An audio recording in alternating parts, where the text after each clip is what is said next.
दुल्हन को अभी मंडप से उठाओ, ये शादी नहीं होगी। जैसे ही ये आवाज़ पूरे आंगन में गूंजी, शहनाई की मधुर धुन अचानक थम गई। ढोल बजाने वाले के हाथ रुक गए। सैकड़ों लोगों की निगाहें एक साथ उस दिशा में उठी जहां गांव का सबसे ताकतवर आदमी खड़ा था।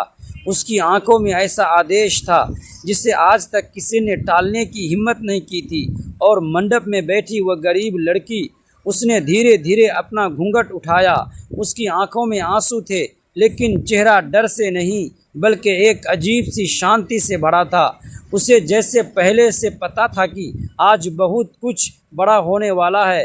यहीं से शुरू होती है उस लड़की की कहानी जिसने गरीबी में जन्म लिया, अपमान में बचपन बिताया, लेकिन एक दिन किस्मत ने ऐसा मोड़ लिया कि पूरे इलाके के सबसे बड़े ज़मींदार के घर की बहू बन गई। दोस्तों, बहुत ही रोमांचक कहानी है, पूरा सुनिएगा ज़रूर। दोस्तों, वीडियो में आगे बढ़ने से पहले एक छोटा सा रिक्वेस्ट है कि वीडियो को लाइक और हमारे चैनल को सब्सक्राइब ज़रूर कीजिएगा और प्यारा सा कमेंट भी ज़रूर कर दीजिएगा। दोस्तों, चलते हैं आज की कहानी की तरफ।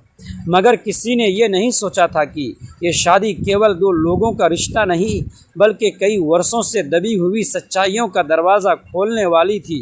गांव का नाम था सोनपुर। चारों ओर खेत, कच्चे रास्ते, बरगद का पुराना पेड़ और सुबह होते ही मंदिर की घंटियों से जागता पूरा गांव। इसी गांव के किनारे मिट्टी की एक छोटी सी झोपड़ी में रहती थी गौरी। उसकी उम्र मुश्किल से 20 साल रही होगी।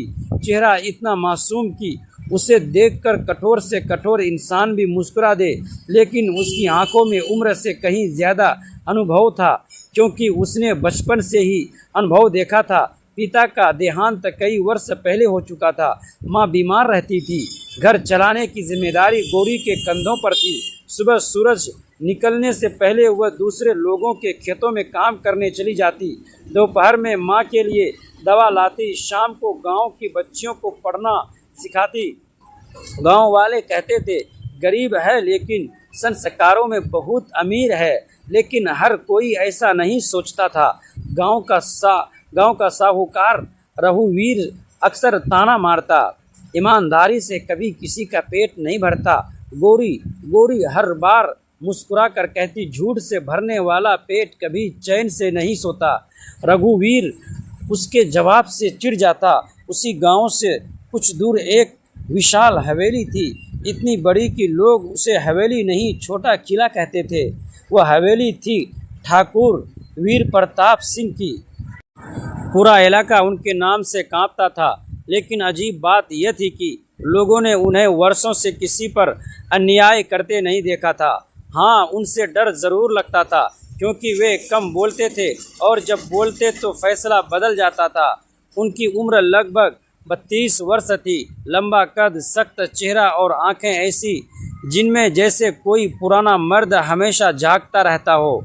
लोग कहते थे, इतना बड़ा ज़मींदार लाल केले आज तक शादी नहीं की। इसका जवाब किसी के पास नहीं था। एक दिन गौरी खेत से लौट रही थी। रास्ते में अचानक तेज़ बारिश शुरू हो गई। वह एक पुराने मंदिर के बरामदे में जाकर खड़ी हो गई। उसी समय सामने से एक घोड़ा आकर रुका। घोड़े पर बैठे आदमी ने बिना कुछ कहे अपनी शॉल उतारी और उसकी ओर बढ़ा दी।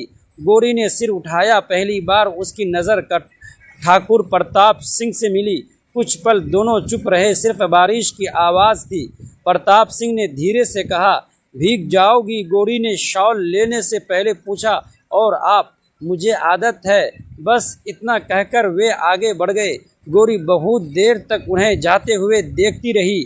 उसे नहीं पता था कि यह छोटी सी मुलाकात आने वाले समय में उनकी पूरी ज़िंदगी बदल देगी। कुछ दिनों बाद गांव में एक खबर आग की तरह फैल गई।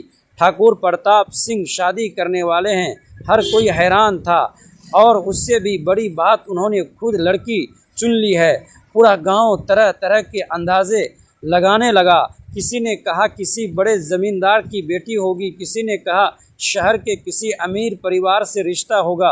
लेकिन जब हवेली का पुराना हवेली का पुराना मुंशी गौरी की झोपड़ी से के सामने आकर रुका तो पूरे गांव की सांसें थम गई। मुंशी ने सम्मान से कहा, बेटियां, ठाकुर साहब ने तुम्हारे लिए रिश्ता भेजा है। तो पूरे गांव की सांसें थम गई। मुंशी ने सम्मान से कहा, बेटियां, ठाकुर साहब ने तुम्हारे लिए रिश्ता भेजा है। गौरी को लगा उसने शायद गलत सुन लिया। माँ की आंखों से आंसू बह निकले। आसपास खड़े लोग एक दूसरे का चेहरा देखने लगे।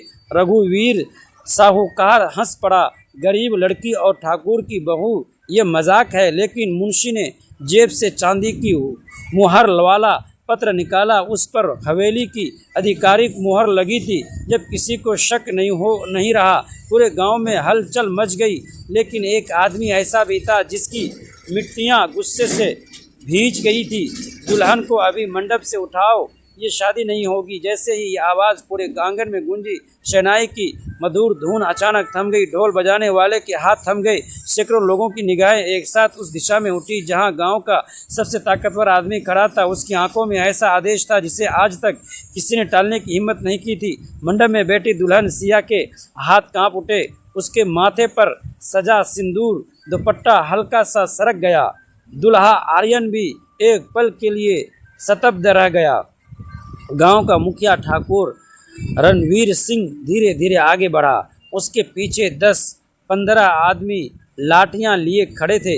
पूरे माहौल में ऐसा सन्नाटा था कि लोगों की सांसों की आवाज़ तक सुनाई दे रही थी। सिया के पिता हरि राम कांपते हुए बोले, ठाकुर साहब, आखिर गलती क्या हो गई?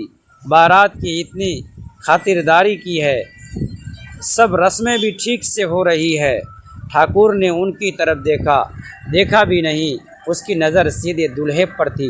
लड़के, अगर अपनी और अपने परिवार की इज्जत बचानी है तो बिना एक शब्द बोले यहाँ से चले जाओ।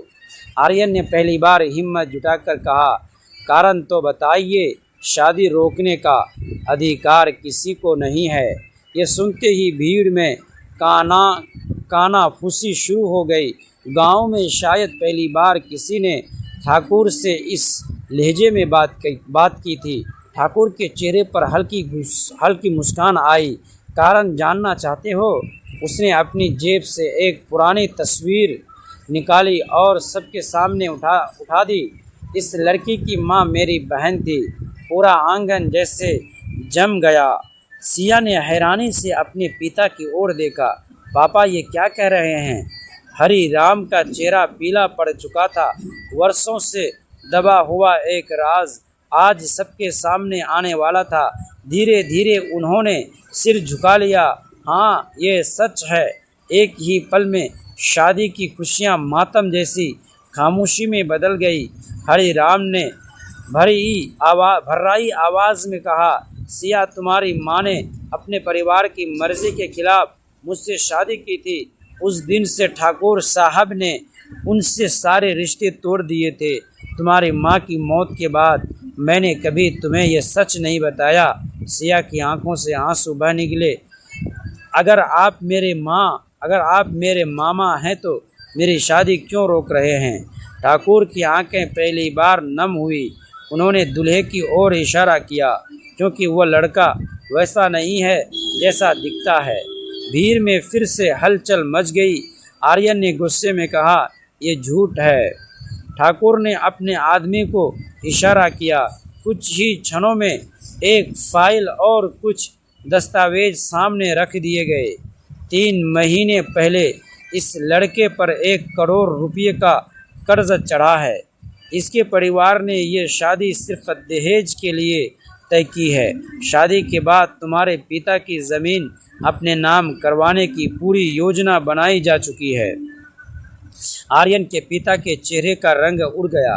हरि राम कांपते हुए कागज़ देखने लगे। उसमें बैंक के नोटिस, उधारी के दस्तावेज और कुछ हस्ताक्षरती समझौते थे। आर्यन ने सफाई देने की कोशिश की। मैं सब समझा सकता हूँ, लेकिन इस बार उसके अपने पिता चुप थे। सिया ने धीरे से अपने हाथों की वरमाला उतार दी। वह बोली, जिस रिश्ते की शुरुआत सच छिपाकर हो उसका अंत भी दुखद होता है। मैं ये शादी नहीं करूँगी। बारात बिना फेरे लिए लौट गई। गांव में पहली बार लोगों ने देखा कि ताकत का इस्तेमाल किसी को दबाने के लिए नहीं बल्कि एक बेटी का भविष्य बचाने के लिए भी किया जा सकता है। कुछ महीने बाद सिया ने अपनी पढ़ाई पूरी की, अपने पैरों पर खड़ी हुई और फिर अपने निर्णय से जीवन साथी चुना। उस दिन विदाई के समय ठाकुर रणवीर सिंह ने पहली बार उसे बेटी कहकर गले लगाया। सिया मुस्कुराकर बोली, काश ये रिश्ता मुझे पहले मिल जाता होता। ठाकुर की आंखों से आंसू बह निकले। रिश्ते कभी ख़त्म नहीं होते बेटी, कभी कभी उन्हें वापस आने में बस थोड़ा समय लग जाता है। दोस्तों, ऐसे ही कहानी सुनने के लिए प्लीज़ हमारे चैनल को सब्सक्राइब ज़रूर कीजिएगा। वीडियो को लाइक और प्यारा सा कमेंट भी कर दीजिएगा।